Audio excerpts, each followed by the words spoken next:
I'm always amazed by this tree. This is a dead oak tree, and it's covered in mustang grapes.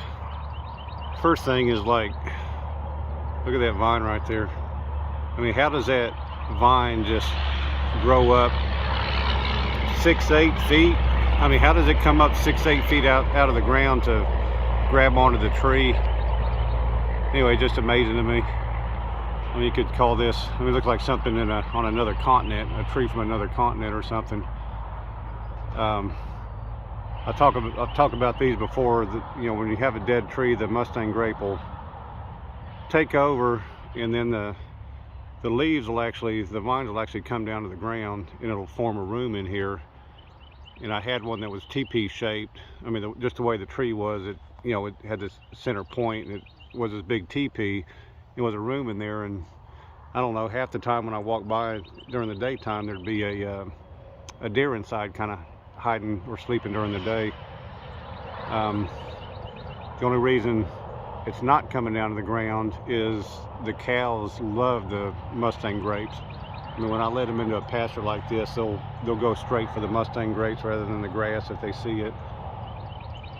Anyway, in a year or two, this whole thing will crumble, and I think what we see over here is an example of one that crumbled. I mean, it'll just crumble, fall to the ground, and that's okay. It just gets taken down, you know, it becomes part of the grounds here. Then I got some more over here that you can see the branches are breaking, and anyway, it's being taken over by the mustang grapes. It'll swallow it over, and the whole thing at some point will crash down, but until that point it'll become habitat for the deer. But one thing I do have on my property is big old mustang grapes. I mean, look at these vines here. I mean, I've got some where I take my hand and try to wrap it around, and just too thick for me to wrap my fingers around it. Anyway, we've had windstorms, we've had ice storms, and I guess we're kind of in the maybe the section where it happened. But let me zoom in over here. This is a cedar tree, ash juniper. There's actually two types of cedars on my property. I mean, I call it my cedar bricks, this area here, but these are the type of cedars that form a trunk, which is pretty cool because you don't see a lot of them around. Most of them are the cedar, I call it brush cedar, where they just have multiple stalks coming out. Anyway, there's a difference. First I thought these were just babies and these were more adult, but there's actually two types of cedars. I don't have the name on the top of my head, but one of them produces little blue colored berries, the other one produces red. That pretty much indicates which tree it is. But the reason I'm out here, a few weeks ago, I'm at the edge of this paddock here where my year-olds are kept. I've got them out on grass right now in that paddock down there. But this area here was a road. I've got there's a mobile home back on this side over here, and this was a road to travel through, and there wasn't any grass here. So I was feeding the cows round bells. You can see where I started from that end, round bell, round bell, round bell, to kind of heal it. You know, where this road is so compacted where the tire tracks were that you can kind of still see the remnants. You know, these two areas here. Anyway, so I'll slowly just putting the round bells there, let them eat there, and let the mulch layer go on that hard area and let it regrow. Let me swing around real quick. And the cedar trees, the cows like to rest underneath them. They also like to use them to get flies off their back. And they like the brush type where the I guess where the needles are low to the ground. Well, we'll take this dead one as an example. They can just walk right through it and use it to kind of rub the flies off their back. Anyway, looking at this, I mean, I think it's doing okay. I'm not really sure if I seeded this or not. I think I just put the hay down. But looking down, you can see you got the hay, and then you got the leaf fall, and then the pollen from the oak trees are down there. So it's creating this layer.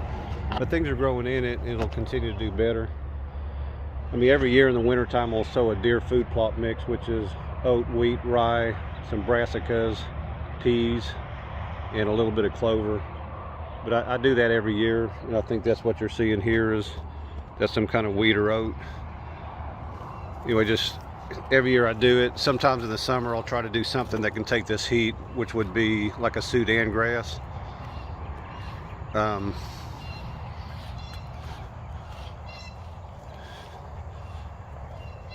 Anyway, take a look at the cows down there.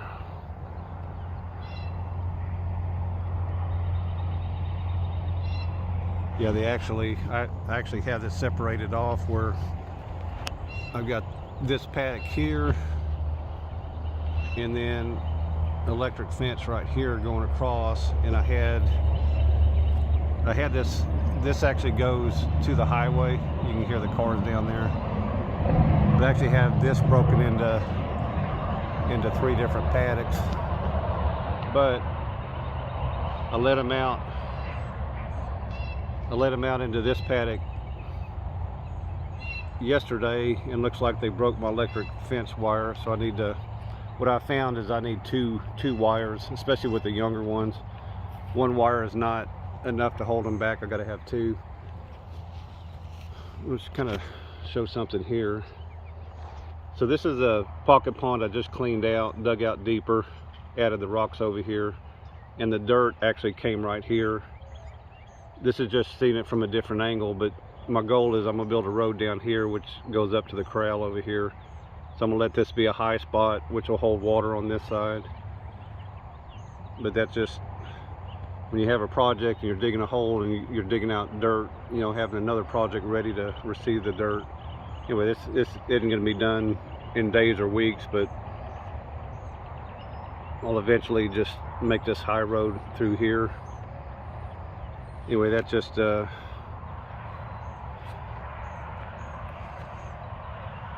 anyway, just a little quick look at my back paddock over here. Like I said, I'm just letting nature take its course. I'm not, you know, when you talk about cows, I'm not worried about cutting down all the trees. I mean, I actually got a good area over here. We may walk at a later date where we got some good sun shining into it, and the whole highway area is probably 100 yards wide along the highway where there's no trees, and there's actually a ravine over there. Anyway, just a quick walk this morning, checking on things. You have a great day.